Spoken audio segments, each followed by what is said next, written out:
သူမနေနိုင်ဘူးလေဦးစားပေးပြီးတော့မြင်ကလေးမေးဆိုလဲသူရှည်ဆုံးကလေဟုတ်တယ်မလားရေဘေးကသမီးရဲ့ဒီနှစ်မှာအေယာဝတီတိုင်းရဖြစ်တာဟုတ်တယ်မလားပကိုးရေဘေးဆိုလဲပြေးရတာလေကိုဖိုးချစ်တို့ကနော်အဓိကမိန်းကတော့အခုမခိုင်နှင်းဝေးတို့ကိုဖိုးချစ်တို့က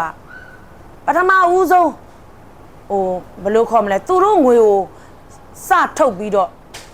ပခုံးထမ်းနိုင်တဲ့ပုံကိုယ်တွေဖြစ်တယ်ပေါ့အဲ့ဒီအချိန်ခါမှာကိုဖိုးချစ်ကဘယ်မှအလူတန်းမလာသေးပဲနဲ့သူ့ငွေရင်းကိုစိုက်ထုတ်ပြီးတော့သွားတာသူသွားတာမြင်တော့မှကိုဖိုးချစ်ပရာဟိတလုပ်နေပြီဟာဆိုပြီးတော့ဝိုင်းဝန်းလှူကြတာသူ့မှလည်းသူတော်ကောင်းတွေအများကြီးရှိတယ်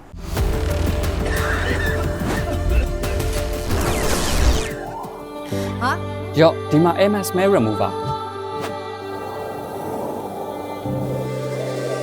နန်ဆိုးများကိုဖယ်ရှားဖို့အဲမန်းကိုသာဆောင်ထားစို့သူလူကကဘာရှာ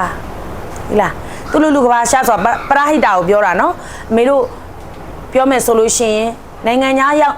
သားမှာရောက်နေကြတဲ့ရွှေမြန်မာတွေရှိတယ်သူတို့မလာနိုင်ဘူးလေ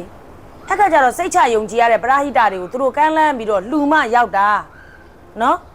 အဲ့ဒီအချိန်ခါမှာကိုဖိုးချစ်ကဘယ်မှအလူတန်းမလာသေးပဲနဲ့သူ့ငွေရင်းကိုစိုက်ထုတ်ပြီးတော့သွားတာသူသွားတာမြင်တော့မှကိုဖိုးချစ်ပရာဟိတလုပ်နေပြီဟာဆိုပြီးတော့ဝိုင်းဝန်းလှူကြတာသူ့မှလည်းသူတော်ကောင်းတွေအများကြီးရှိတယ်ကိုဖိုးချစ်ကလည်းသူ့စိတ်ကြောက်ပေါ့နော်အဲ့တော့အဓိကမိန်းကတော့အခုမခိုင်နှင်းဝေးတို့ကိုဖိုးချစ်တို့က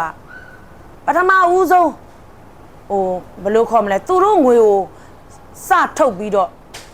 ပခုံးထမ်းနိုင်တဲ့ပုံကိုယ်တွေဖြစ်တယ်ပေါ့မိသားတို့ကတော့သူတို့ရဲ့လက်သေးချီသေးကြားကချီမုံလက်သေးမုံလေးတွေလောက်ပဲရှိပါတယ်ဒါပေမဲ့လည်းမိသားတို့နိုင်သွေးရတော့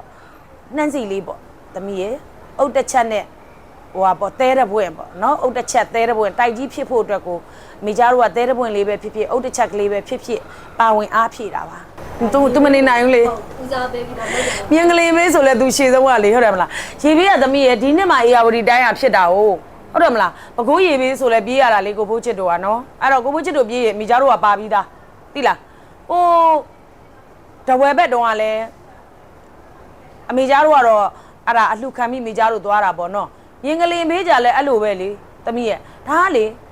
ပရာဟိတလုပ်တယ်ဆိုတော့နာမည်ကြီးချင်လို့လုပ်တာမဟုတ်ဘူးနာမည်ရအောင်လုပ်တာမဟုတ်ဘူးသိလားရေဘေးဒုက္ခတယ်လို့မိသားတို့မပြောထွက်ဘူးမြေဘေးဒုက္ခတယ်လို့မပြောထွက်ဘူးရေဘေးကြာရောက်နေကြတဲ့မိသားစုတွေပေါ့နော်အဲ့တော့ဘလို့ပဲဖြစ်ဖြစ်မိသားတို့ပေါ့မြန်မာတွေရဲ့နှလုံးသားကတားလှတယ်လေအခုဆိုလို့ရှိရင်လူမျိုးသားတွေရဲ့နှလုံးသားတွေပါလှတယ်နော်နိုင်ငံသားတွေလည်းလှူကြတယ်ဒီအခုမိသားတို့မြန်မာနိုင်ငံမှာစိုက်ရောက်နေတဲ့ကဆိုးကြီးကိုလေနိုင်ငံသားတွေကလည်းလှူကြတယ်ဟလာအိန္ဒိယလူမျိုးတွေကလည်းလှူကြတယ်မိသားတို့ပီတိတွေဖြစ်ရတာပေါ့နော်လှူကြပါဘာပဲဖြစ်ဖြစ်ကျမတို့အခုလိုကြီးကတ်ဆိုင်နေတဲ့အချိန်မှာသူတော်ကောင်းတွေရဲ့နှလုံးသားအများကြီးလိုအပ်ပါတယ်နော်ကျမတို့ဒီလဲရိုးသားစွာစူးစမ်းပြီးတော့ရေဘေးဖြစ်မှထမင်းစားရမယ်လူမျိုးတွေမဟုတ်ပါဘူးငပိရည်နဲ့စားကစွန်းရွက်နဲ့စားထမင်းတော့နတ်မှန်တဲ့လူမျိုးတွေဖြစ်တဲ့အတွက်ကုသိုလ်နဲ့အကုသိုလ်နှစ်မျိုးကိုခွဲခြားပြီးတော့သူတော်ကောင်းတွေယုံကြည်လို့စောင့်ရှောက်ပေးတဲ့